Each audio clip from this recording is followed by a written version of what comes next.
Hey guys, your personal drinker AC here. And for those of you that don't know me, I'm a pretty big Redbreast fan. I was walking through my local liquor store lately, and this bottle jumped off the shelf and jumped right into my cart. I'd never seen this before until I was there, so I did a little bit of research, and this is actually the Redbreast American Oak series. I guess it's a small release from Redbreast, and it is their distillate aged in American oak barrels, specifically barrels from Kentucky. So I am a Redbreast fan and also a bourbon drinker, and so this seemed right up my alley. I've already tried it once. This bottle has a little bit of air in it, so I would like to try it again here with you today and let you know what smells I'm experiencing and what I'm tasting throughout the process of drinking this whiskey. Afterwards, I'll also try to compare it to some other things that I like, some things I don't like maybe, and maybe force rank it against some of the other Redbreast products that I like. So yeah, let's get right into it. The first thing I'd like to say is I like the box actually, and I like the proof. 101 tends to be a pretty sweet spot for me, and I believe I've had some Redbreast a little bit lower proof and some higher, but I tend to like the higher proof Redbreast that I can find. So I'll start by giving it a little bit of a smell. Okay, so the first thing that I noticed is it does have that classic Redbreast backbone. You do get a little bit of the creaminess in the smell. Some of the dried fruits like apricot, some peach. I always get like some kind of apricot and peach in Redbreast products.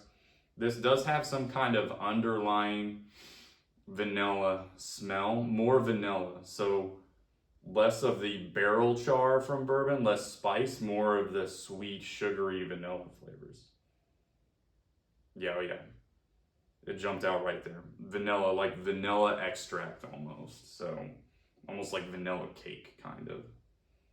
Or like, if you've ever had like vanilla ice cream with peaches, like stewed peaches on top of it or something. That's kind of what it smells like.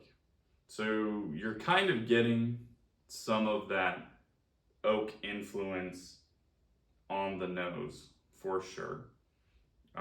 It's hiding some of the malt, I would even say.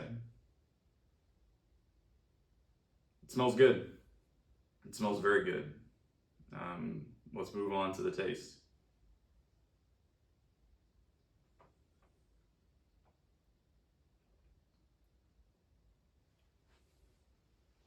Let me try another.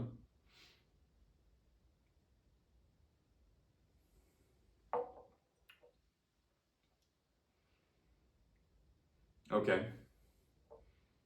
So, whoa. So there is a lot more of that oak barrel influence on the palate than I was expecting, especially compared to the nose. The nose had a lot of those light sweet characteristics. It's not quite spice, it's not quite barrel char spice, but it is oak. It's not quite tannic, but you do taste the oak. There is less of that true Redbreast flavor profile. It's there. It's not quite as complex as it usually is. You're getting some of the classic notes that I always get, like the stone fruit. It's a little less creamy than, some Redbreasts have that really creamy texture and flavor. There is a little bit less of that.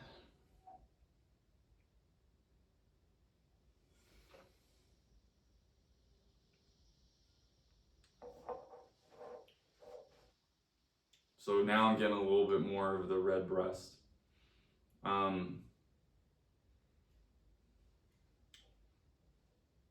Yeah, I would say it's missing something. It is good. It's very good.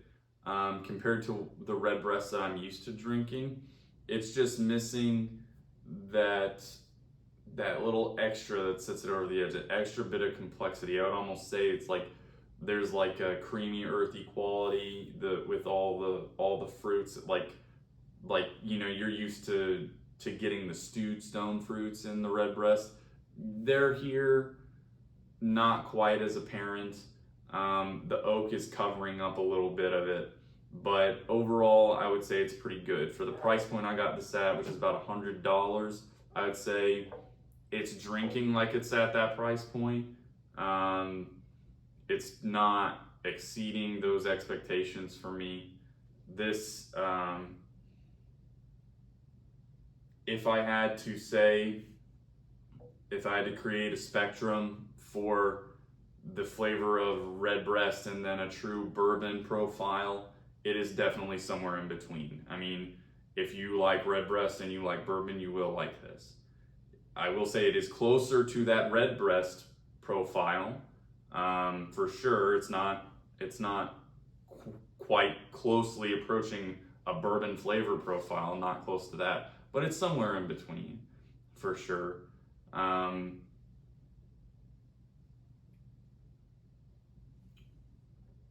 Okay. So yeah, it's pretty good.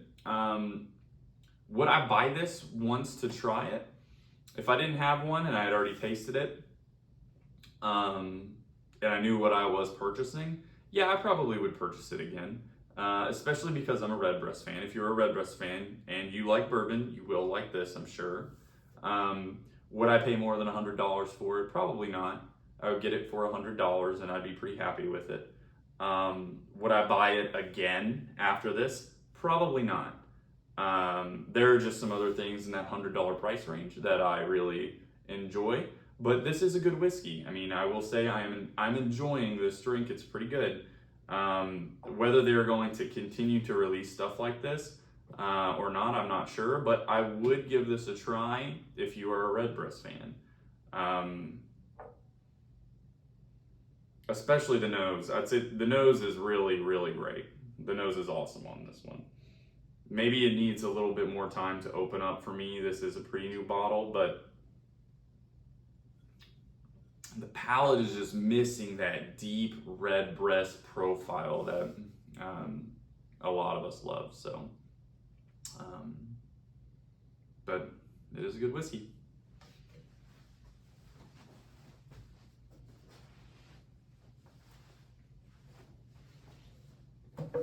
So, in conclusion, I have a couple of my other Redbreast favorites here that I would say, if you could get your hands on these two in the same price range, this is the 12-year cask strength.